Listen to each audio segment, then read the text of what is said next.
Bienvenidos una vez más a Evangelio Bíblico. A continuación te presentamos una prédica del pastor José Manuel Sierra y por eso es que te pedimos que pongas mucha atención en el siguiente mensaje.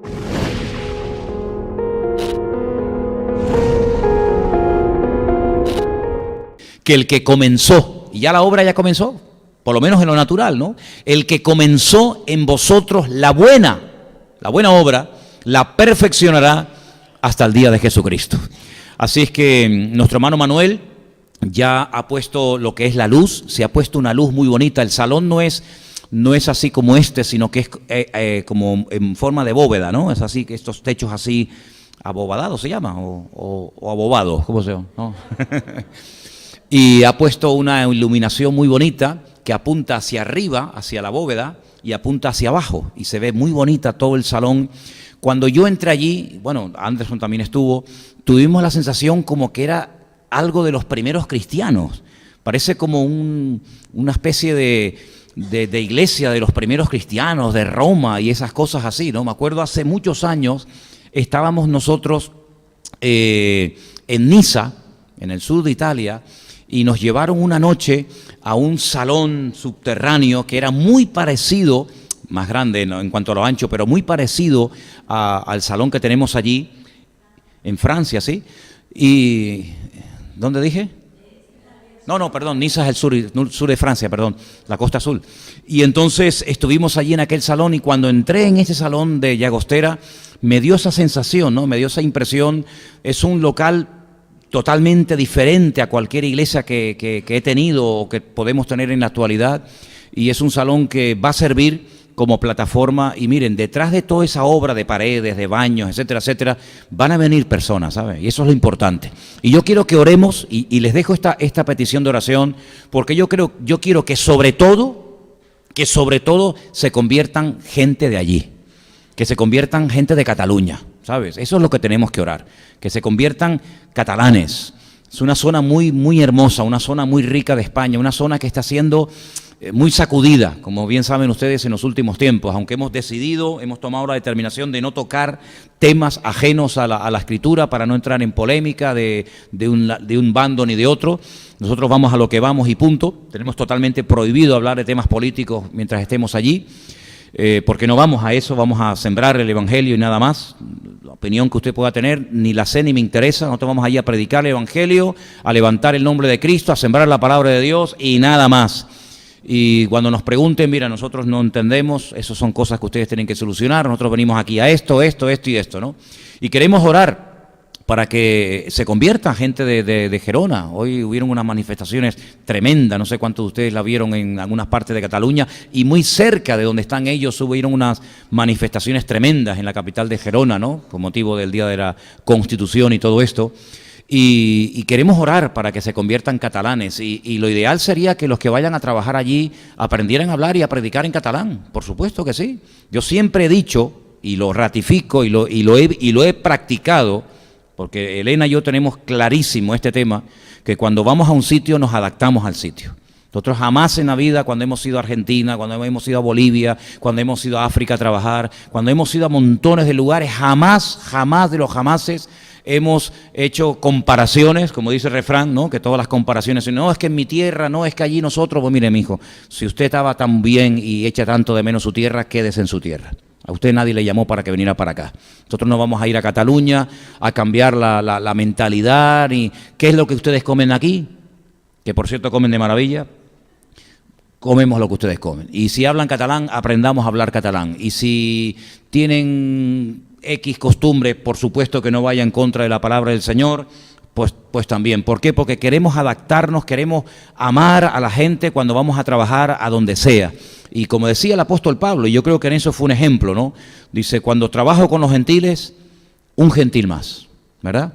Nunca sin renunciar a las cosas de la Biblia, por supuesto, pero sin querer cambiar. Ese fue el gran error que muchísimos misioneros cometieron cuando fueron, por ejemplo, con el Evangelio a Latinoamérica. Muchísimos misioneros ingleses, país con frío, con otra idiosincrasia, otra cultura completamente diferente. Querían que hasta los indígenas allí se vistieran con corbata y con chaqueta y que se comportaran como los ingleses, lo cual es totalmente imposible, hermano.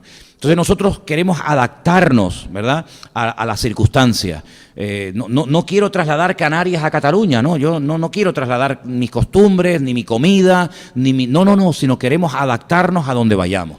Y por supuesto que si yo estuviera allí trabajando, una de las primeras cosas que haría es aprendería catalán, pero no les quepa a ustedes la menor duda, y probablemente terminaría hablándolo, medio chapurrado, medio tal, pero probablemente. ¿Por qué? Porque queremos que los obreros que estén allí no estén con esa nostalgia de mi tierra, de mi casa, de mis costumbres. Mire, el cristiano realmente tiene que tener claro una cosa, y yo veo que muchos cristianos no tienen claro esto, con todo respeto lo digo. Hay muchos cristianos que llevan años y todavía no tienen claro que si el Señor a usted lo movió de su país, a mí el Señor me movió también del país donde yo nací. Y yo hablo desde el conocimiento de causa. Si yo fui un niño que me sacaron, que me desarraigaron de mi tierra, me sacaron de mi país, que me sacaron de mi colegio, de mis amistades, y un niñito con 9, 10 años como yo era, cuando vine aquí, pues al principio estaba totalmente desubicado, si no entendía nada. Para mí todo era Simón Bolívar y Francisco de Miranda y vuelta con Simón Bolívar para arriba y para abajo. Y cuando me metieron aquí, pues yo llegué a un país donde muchas cosas que se creían o se practicaban, yo no las entendía. Por eso durante los primeros años de mi escuela, pues fui un auténtico desastre. Me rebelé durante años, no quería perder el acento, no quería perder, en fin, historias, pero con el paso del tiempo y sobre todo cuando conocí el Evangelio, me di cuenta que nuestra ciudadanía está en el reino de los cielos. Yo no soy ni español, ni venezolano, ni argentino, ni chileno, yo soy un hijo de Dios. Y un hijo de Dios donde está tiene que marcar una diferencia. Y si voy a México, a los 2 días soy un mexicano más. Y si voy a Argentina, a los 2 días soy un argentino más. Y si voy a Cataluña, a los 2 días soy un catalán más, ¿vale? Porque yo creo que el obrero, el hijo y la hija de Dios tiene que adaptarse al lugar a donde va. Por eso creo, y lo digo para la gloria del Señor, que a veces hay personas a las cuales Dios no las lleva a otros lugares. Pero sin embargo a otras personas sí las lleva a otros lugares, porque son capaces de renunciar a cosas, pero por el Evangelio renunciamos a lo que haga falta. Cuando fuimos a África, yo comía lo que comían los africanos. Y no les voy a decir lo que comen allí los africanos donde fuimos nosotros, porque probablemente hasta una cabra la harían vomitar, ¿saben? Pero allí comimos como ellos comían, y comimos con las manos. En mi vida yo había comido con las manos. Pero sin embargo allí, cuando fuimos a una familia musulmana, multimillonaria de Malindi, allí en Kenia, y comían con las manos, y claro, los que estaban allí no sabían ni por dónde empezar. Digo, yo sé por dónde empezar y por dónde terminar. Y comí con las manos perfectamente. Y hasta me chupaba los dedos, sin ningún problema. Y entonces yo lo que quiero que todo el mundo tenga bien claro, que cuando se va a un lugar, nos adaptamos a ese lugar. Además, le digo sinceramente, las hermanas que hay allí, y Anderson está aquí y puede dar testimonio, cuando fuimos se desvivían con nosotros. Créame sinceramente. Cuando yo me enteré que iban 10 hermanos de Bélgica, pues claro, yo lo primero que les dije, oye, pónganse en contacto con Miguelina, pero para ellas es un gozo el tener visitas, el que uno duerma por aquí, uno duerma por allá, es un gozo el atender, la hospitalidad que tanto se ha perdido en el pueblo evangélico, ¿verdad? La privacidad, mi casa, mis cosas. Pues en el mundo de la Biblia, la hospitalidad era algo fundamental, era hasta un requisito bíblico. Vemos que una de las grandes características que destacaron sobremanera y que en ese sentido los árabes han sabido mantener, y yo en eso los admiro, es la hospitalidad del patriarca Abraham. Abraham era un hombre que se desvivía, Abraham era un hombre que se gozaba. Cada vez que tenía visita, claro, a mí me dicen, claro, es que tú estás siempre, corre, date prisa, corre. Bueno, pero lean ustedes cuando Abraham recibía visitas en su casa, ¿cómo hacía las cosas? A prisa, corriendo, iba a buscar a los animales y iba deprisa, iba corriendo. Una cosa tremenda, ¿verdad? Lot, su sobrino, fue capaz incluso hasta de jugarse la vida por defender a las personas que estaban en su casa, ¿no? Dice que incluso algunos, sin darse cuenta, hospedaron ángeles. Entonces yo creo que en estos tiempos la hospitalidad, que no está de moda, vamos a vivirla allí en Llagostera, y de hecho la hemos vivido y hemos estado de maravilla. Cuando llegamos a esa caravana que tienen las hermanas allí en medio de la finca y abrimos la nevera, Anderson, la nevera estaba más llena que mi casa. Había más comida dentro de esa nevera y en aquellos almacenes que en mi propia casa, ¿no? Se desvivían dándote lo mejor, atendiéndote, ¿no? Y bueno, y yo sé que el Señor está detrás de todo esto, y yo quiero que ustedes, hermanos, se sientan parte de esta obra. Y me gustaría que con el paso del tiempo todos y cada uno de ustedes pudieran de alguna manera visitar su iglesia allí, porque el concepto y lo que siempre hemos enseñado, que aunque fuéramos 1000 iglesias, siempre tendríamos la mentalidad de ser una sola iglesia. Que por distintos motivos se reúnen unos en un lado, otros se reúnen en otro lado, a otros días, a otros horarios, pero todos somos parte de la misma iglesia, todos somos parte del mismo cuerpo. Y ahora en Llagostera los hermanos se sienten parte de nosotros y nosotros nos tenemos que sentir parte de ellos, porque al fin y al cabo somos todos miembros de la misma familia. Y esto que yo he contado esta noche de testimonios, de cómo ha suplido el Señor dinero y ofrendas y obreros, etcétera, esta es la evidencia, este es el botón de muestra de ver cómo el Señor respalda su obra. ¿Cuántos dicen amén? Dios respalda su obra, la va a perfeccionar. Claro, por supuesto, habrán a veces lobos y mosquitos que vendrán a tratar de perturbar, pero no importa, eso entra dentro del paquete. Nosotros lo que tenemos que estar es preparados, conscientes, velando y orando para que el Señor bendiga a los que vamos a ir allí, y va a ser un esfuerzo. En alguna ocasión iré yo, en otra ocasión irá Marcos, en otra ocasión irá Anderson o quien sea, pero lo que está bien claro es que todos tenemos que sentirnos parte de esta obra preciosa que el Señor está haciendo cerca de aquí, porque no es que estamos hablando de miles de kilómetros, estamos hablando que en 3 horas usted llega a ese lugar, así que en un avión en 3 horas y media, estamos llegando a otro punto de España muy importante, y solamente, yo tengo esto en mi corazón, ¿no? Solamente el Señor sabe en esta hora, en este momento que estoy hablando, si esta no va a ser la puerta para abrir y para extender el Evangelio en otras partes, no solo de Cataluña, sino de la península y de España, porque la necesidad es inmensa. Ya Cristo lo dijo hace 2000 años, la mies es mucha, y lo dijo hace 2000 años. Si la mies era mucha, que la población mundial era mucho menos que la que hay en la actualidad, y Él dijo que la mies es mucha, hoy en día la mies sigue siendo mucha, y los obreros no son muchos, a veces escasean, ¿verdad? Pero yo estoy plenamente convencido de que cuando el Señor empieza algo, el Señor lo va a terminar, y vamos a terminar este año con una rotunda victoria. ¿Cuántos dicen amén? Vamos a terminar este año con una rotunda victoria, porque aún no lo hemos terminado, y ya podemos vislumbrar, ya podemos ver en el horizonte las bendiciones que se avecinan, los retos, los desafíos.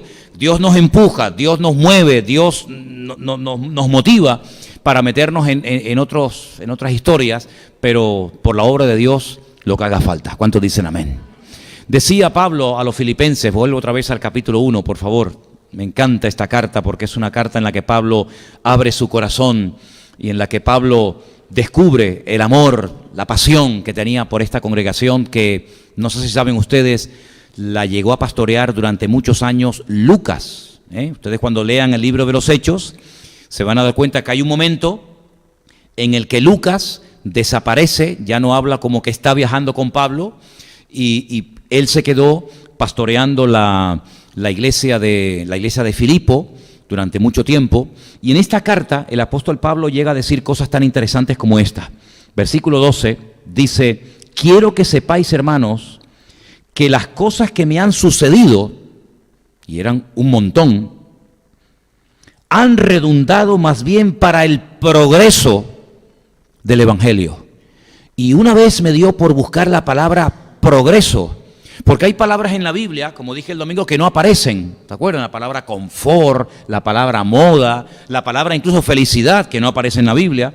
Pero hay palabras que a veces las leemos en la Biblia y que sería bueno que ustedes se compraran un buen diccionario bíblico para que puedas saber qué es lo que quiso decir el autor cuando escribió esa palabra, que a lo mejor hoy en día significa una cosa, pero que en aquellos tiempos significaba otra, o era de un significado mucho más profundo. Los dos idiomas en los que se escribió la Biblia son idiomas muy profundos, que tienen términos que a veces pueden significar diferentes cosas. El otro día lo estábamos viendo, ¿verdad?, en la clase de hebreo, como las famosas raíces verbales, según cómo se escriban, según lo que se le ponga al principio, a mediado o al final de la palabra, pueden incluso significar cosas totalmente diferentes, ¿no? Y tuvimos la oportunidad de presentar algunos ejemplos. Bueno, pues la palabra progreso es una palabra, es un término militar que se utilizaba en aquellos tiempos y que hacía referencia a cuando un ejército, una compañía de soldados romanos, quería conquistar otro terreno y resulta que el terreno era muy difícil acceder a él, porque a lo mejor había, no sé, muchos árboles o muchos obstáculos naturales y a golpe de machete, se iban abriendo camino para poder llegar al lugar que querían conquistar. Sí, la palabra progreso, sí, es avanzar, es conquistar, es avanzar hacia adelante, pero con esfuerzo, con sacrificio. Eso es como si nos fuéramos a la selva, a las Guayanas o a la selva ahí en Venezuela, entre Brasil o esos países. Y claro, hermano, allí no hay autopista, allí no hay carreteras, tienes que sacarte el machete y ir abriéndote camino a base de esfuerzo y probablemente te saldrían llagas y callos en las manos, pero al final vas a llegar y el obstáculo no va a impedir que llegues a la meta, ¿no? Eso es lo que dice Pablo. Hermano, ha habido muchas cosas a lo largo de mi vida, en mi ministerio, persecuciones, cárceles, calumnias, etcétera. Dice, pero todo esto, dice Pablo, la conclusión es que ha redundado para el progreso del Evangelio. Pero claro, para que el Evangelio progrese, no es tocando un botoncito.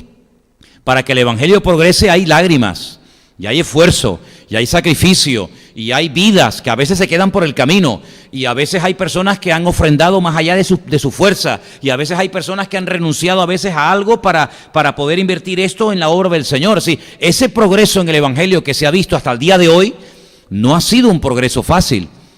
Detrás de nosotros hay mucho esfuerzo, y en este país, aquí en España, en este país muchas personas dieron su vida para que tú y yo en esta noche pudiéramos tener la Biblia en español en nuestras propias manos. ¿Qué te parece? Como en Alemania, y Cordy lo sabe bien, como en Alemania también hubo mucha persecución para que la palabra de Dios no llegara al idioma del pueblo.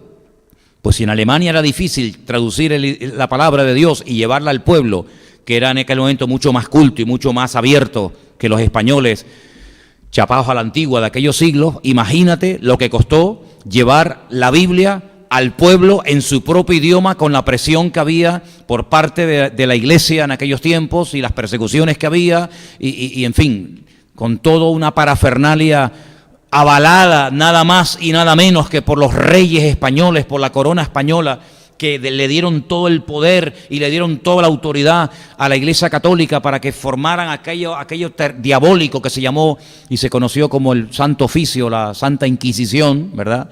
Y que el objetivo era impedir a toda costa que llegara la palabra de Dios a España y que la gente se convirtiera y que leyera el Evangelio y que fueran salvos y que pasaran de muerte a vida y que fueran libres. Imagínate, hermano. Entonces, claro, hoy en día es muy fácil llegar a un culto, llegar a una iglesia como esta o como cualquier otra y traer tu Biblia en la mano y sales y nadie te va a atacar, nadie te va a perseguir, nadie te va a hacer nada. Pero para que eso se diera, ha habido mucha sangre y ha habido mucho esfuerzo y muchas persecuciones, y aquellos curas que hacía siglos tenían en su corazón el anhelo y el deseo de que los españoles, el pueblo hispano, los millones y millones de personas que hablamos este idioma precioso que es el nuestro, pudieran tener la Biblia en su mano, pues oye, tuvieron que huir y tuvieron que jugarse la vida, y algunos se quedaron por el camino. Así que cuando tú abras la Biblia, date cuenta que a lo mejor detrás de esa traducción hay mucha sangre derramada, porque no es fácil el que la Biblia pudiera llegar hasta nuestras manos. Así que hubo un progreso, hubo un avance, pero cuidado, algunos sembraron con lágrimas, otros hemos recogido con regocijo, pero otros sembraron con lágrimas. Y hoy en día hay millones de Biblias en España, millones, No sé en mi casa cuántas pueden haber. Yo personalmente, no sé, puedo tener, 10, 12, 15, 20 Biblias, entre Biblias y Nuevos Testamentos en un idioma, en otro idioma, puedo tener, muchas. Si sumáramos todas las Biblias que hay hoy en día en este país, estamos hablando ya de millones de Biblias. Tú llamas ahora mismo a cualquier librería evangélica de España y puedes comprar mañana 300, 400, 500, 1000 Biblias. A precios a veces irrisorios, a precios de 2,50, de 4 euros, 5 euros, una Biblia, la palabra de Dios, hermano, por 4 euros. Es impresionante, a veces nos gastamos más cuando vamos a tomarnos algo a un sitio que lo que vale una Biblia. Pero para que eso se diera, cuánto esfuerzo, cuánto sacrificio, cuántas lágrimas se tuvieron que dar, ¿verdad? Entonces el apóstol Pablo dice que el evangelio ha progresado de tal manera, versículo 13, que mis prisiones, y habla en plural porque no fue una sola, se han hecho patentes en Cristo en todo el pretorio y en todos los demás. Es decir, aquella gente nunca iban a escuchar el evangelio si no tuvieran a un preso cristiano. ¿Cómo iban a escuchar a aquellos centuriones, aquellas personas con aquella autoridad el evangelio? ¿Tú te crees que aquella gente con aquella arrogancia, con aquella prepotencia, iban a salir de sus palacios, iban a salir de su vida de confort y se iban a ir a aquellas mazmorras con aquellos cristianos que para ellos eran de lo peor? Bueno, pues el Señor lo hizo de una manera tan maravillosa que permitió que algunos cristianos fueran capturados, fueran presos, puestos en la cárcel, como por ejemplo el apóstol Pablo, para que desde adentro, ya que ustedes no vienen a nosotros nos metemos aquí adentro. Es como cuando hizo el Señor el milagro de meter a Moisés dentro de la corte del faraón. Eso es algo increíble. Miles de niños murieron, o cientos o docenas, lo que fueran. Sin embargo, el Señor mete a uno dentro del palacio. Tú mismo me lo vas a criar, tú mismo me lo vas a educar, y ese mismo desde adentro va a cambiar la historia para siempre de este imperio llamado Egipto, ¿no? Entonces, por lo tanto, hermanos, el apóstol Pablo dice, mira, yo estoy preso, estoy con cadenas, pero yo aprovecho el tiempo. Yo no estoy aquí lamentándome, quejándome, murmurando por qué estoy aquí. No, estás aquí para que esta gente oiga el evangelio. Incluso Pablo nos da a entender de que él ganó a gente para Cristo y a otros los ayudó a reconciliarse con el Señor dentro de la cárcel. Esto es algo increíble, hermano. Sí, que a este hombre no lo paraba nada ni nadie. La famosa historia de Onésimo, no sé cuántos de ustedes la conocen, pero hay una carta en la Biblia muy chiquitita que él la escribe a una persona, no es a una iglesia, sino a un hombre, a un hermano, se llama Filemón. A este hombre se le escapó un esclavo, seguramente le robó cosas, y no sé cómo termina en Roma y entra en contacto nada más y nada menos que con Saulo de Tarso, con Pablo. Me gustaría en la eternidad hacerle muchas preguntas a Onésimo y a Pablo, sinceramente. Tengo tantas cosas que preguntar, tengo toda la eternidad para estar preguntando, oye, ven para acá, mire, ¿cómo fue aquello? Oye, cuéntame aquello. Oye, Eliezer, oye, Abraham, David, ven para acá. Yo le voy a preguntar, oye, Onésimo, ¿y tú cómo diste en la cárcel con Pablo? ¿Cómo llegaste tú allí? Bueno, resulta de que era un esclavo que se le escapó a Filemón, y en la casa de Filemón era donde estaba la iglesia. Y el pastor era Lucas. Y era la iglesia de Filipo. Oye, pero qué pequeño es el mundo, ¿no? Es decir, los filipenses eran los miembros de la iglesia de Filipo. No me digas, ¿qué te parece? Y este esclavo se le escapa al dueño de la casa donde se hacen los cultos. Y Pablo dice, no, tienes que volver. Pero claro, volver era jugarse la vida. Pero entonces la palabra onésimo, que significa útil, Pablo hace un juego de palabras y escribe una carta preciosa, que es como si Cristo estuviera intercediendo delante del Padre por el pecador. Es como un símil, ¿no? Y le dice, mira, Filemón, que en otro tiempo te fue un inútil, ahora te es útil a ti y a mí. Recíbelo. Recíbelo como si fuera yo. Y si en algo te ha defraudado, ponlo a mi cuenta.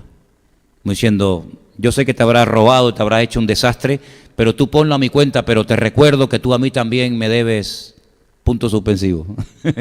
Y ahí entonces él intercede desde la cárcel. ¿Te das cuenta que Pablo aprovechaba cualquier momento, estuviera preso en la cárcel, estuviera en el extranjero, predicándole a extranjeros, estuviera dentro de un barco, estuviera dentro de una cárcel, se pone a cantar? ¿Sí? No hay circunstancia desfavorable para un cristiano cuando tú aceptas la dirección del Señor. Tú dices, bueno, en la cárcel, ¿pero qué pasa? ¿Que en la cárcel no se puede cantar?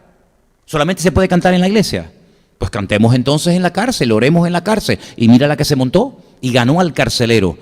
En un barco no se puede predicar. ¿Por qué? Porque vamos presos. ¿Y qué más da? Pero tenemos congregación, tenemos un sitio, tenemos audiencia. Prediquemos entonces en el barco. Y él aprovechaba todo momento y toda situación para dar testimonio de su Dios.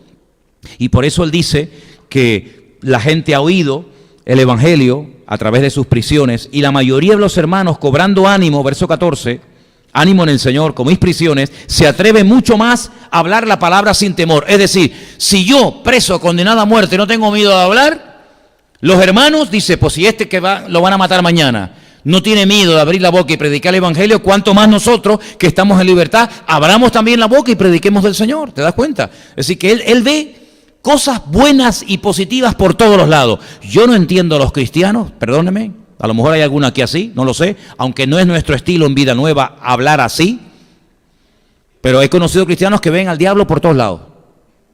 ¿No conocen ustedes gente así? Ay, es que el diablo no sé qué, ay, es que el diablo no sé cuánto. Yo digo, pero chico, tú ves al diablo por todas partes. Y sin embargo no ves al Señor por ningún lado. Y yo creo que es más fácil ver al Señor por todas partes que al enemigo. ¿O es que el enemigo es omnipresente? Porque parece que tiene residencia en Anaga, parece que vive aquí en residencia de Anaga. El diablo no puede estar en todas partes al mismo tiempo. El que está en todas partes al mismo tiempo es Dios. El Señor nuestro Dios está en todas partes al mismo tiempo, pero el diablo no. ¿Cuántos dicen amén? El diablo puede estar en un solo sitio al mismo tiempo. En un solo sitio, porque no es omnipresente. Pero Dios sí es omnipresente. Entonces, ¿cómo lo ves tú? Por aquí, lo ves por allá, lo ves. Muchachos, es como si quisiera vivir aquí en Tenerife y no hay forma de echarlo de aquí.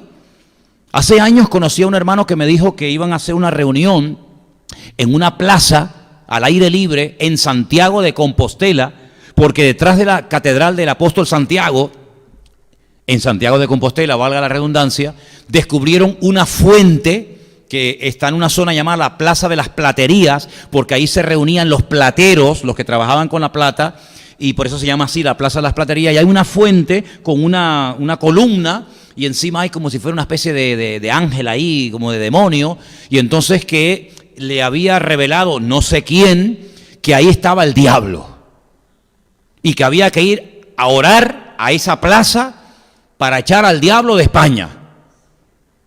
Ahora, cuando me llegan a mí con la invitación, yo les dije, ¿está allí el diablo? Sí, digo, gloria a Dios.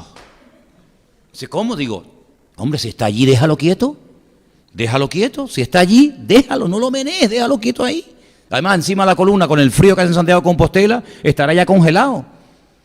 Hermano, mire, a mí me da igual dónde está el diablo, ¿sabe? A mí me da exactamente igual. A mí lo que me interesa es saber dónde está mi Dios. Porque donde esté mi Dios, aunque el otro esté, ay amigo, qué diferencia.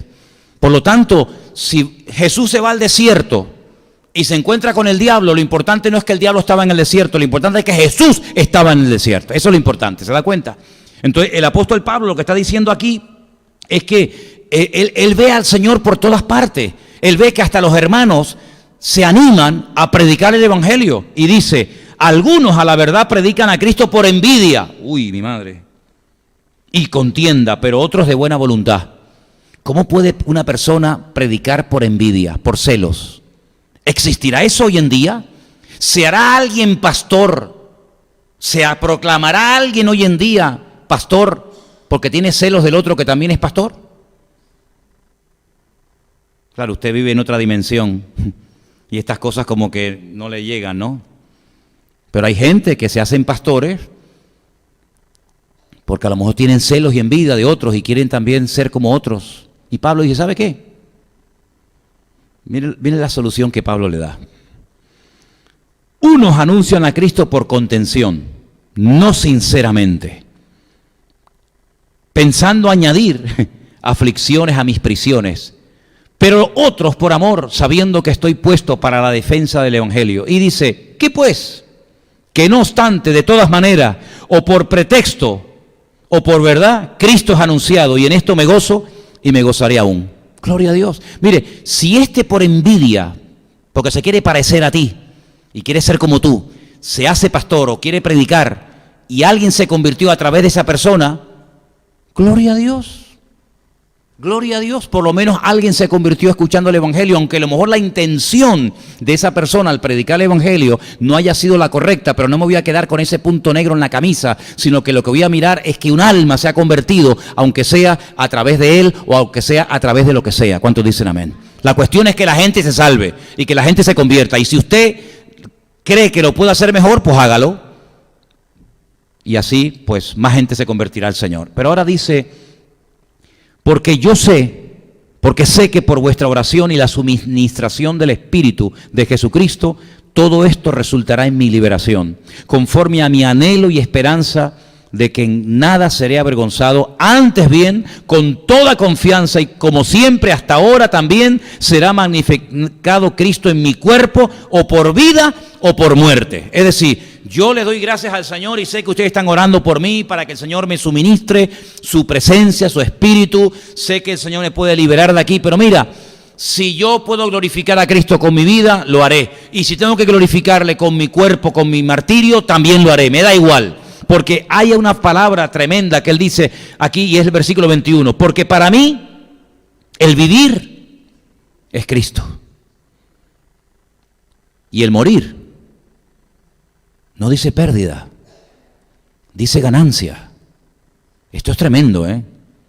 Para mí el vivir en la carne, pero si el vivir en la carne resulta para mí en beneficio de la obra, no sé entonces qué escoger, porque de ambas cosas estoy puesto en estrecho, teniendo deseo de partir y estar con Cristo, lo cual es muchísimo mejor, pero quedar en la carne es más necesario por causa de vosotros. Confío en esto, de que sé que quedaré, que aún permaneceré con todos vosotros, para que vuestro provecho y gozo sean en la fe. Mira, tú sabes que la palabra que más se repite en la carta de Pablo a los filipenses es la palabra gozo. ¿Y cómo puede un preso condenado a muerte repetir continuamente la palabra gozo?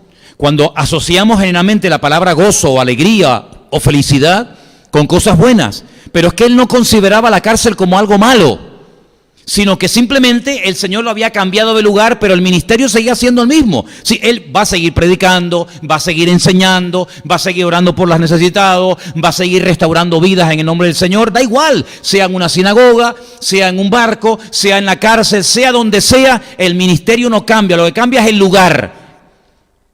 Pero la palabra y el evangelio sigue siendo exactamente la misma. Y eso es lo que tenemos, yo creo que mentalizarnos nosotros. ¿Qué más da? Si es aquí, o es allá, o es por la mañana, o es por la tarde, o es en el local, o es al aire libre, o es en un colegio. Da igual. Si el evangelio y el mensaje y la obligación de compartir la palabra es la misma. El Señor nos mueve de un lugar a otro, pero el evangelio sigue siendo el mismo. Y la responsabilidad de compartir la palabra también sigue siendo la misma. Y decía el apóstol Pablo, ay de mí. Ay de mí si no predico el evangelio, porque la obligación la tengo y la responsabilidad Dios me la colocó encima de mis hombros, ¿no? Por lo tanto, él dice, mira, si tengo que morir por Cristo, pues ya está, gloria a Dios, se acabó. Si tengo que seguir viviendo porque el Señor cree que todavía soy de beneficio para el crecimiento y para la madurez espiritual de ustedes, pues amén, me quedo, no tengo ningún problema. Claro, estar con Cristo, dice Pablo, es muchísimo mejor. Pero bueno, pero es que yo no busco lo que es mejor para mí. Yo lo que busco es lo mejor para el cuerpo de Cristo. Y lo mejor ahora es que yo me quede un tiempo para seguir ministrándoles a ustedes, pues me quedo un tiempo. Pero si el Señor dice, mira, déjalo, que ya voy a poner a otro y es tiempo de llevarte a mi presencia, pues dice, no importa, porque para mí el vivir es Cristo y el morir es ganancia. Hermano, la madurez de este hombre realmente es impresionante. La madurez de Pablo es algo fuera de lo normal. Mira, hubo un dramaturgo español llamado Miguel de Unamuno, que por cierto lo desterraron aquí a la isla de Fuerteventura, que él dijo en una ocasión, este hombre era Jesucristo. Porque no es normal que un hombre tenga esa madurez y esa claridad de pensamiento como este hombre tenía. A veces pensaba que era Jesucristo más que Pablo el que estaba hablando o escribiendo una carta, ¿no? Y es que, amados hermanos, nosotros podemos llegar a unos niveles de madurez, yo creo que tremendos. Por supuesto que lleva tiempo, es todo un esfuerzo, es todo un sacrificio, es toda una disciplina, pero la madurez yo creo que se produce en nuestra vida si hay el interés de llegar a ese nivel de madurez. Yo no sé si en tu vida hay un conformismo, el decir, bueno, yo ya estoy así bien y yo ya aquí me quedo, o tú quieres avanzar y progresar y quieres ir más allá.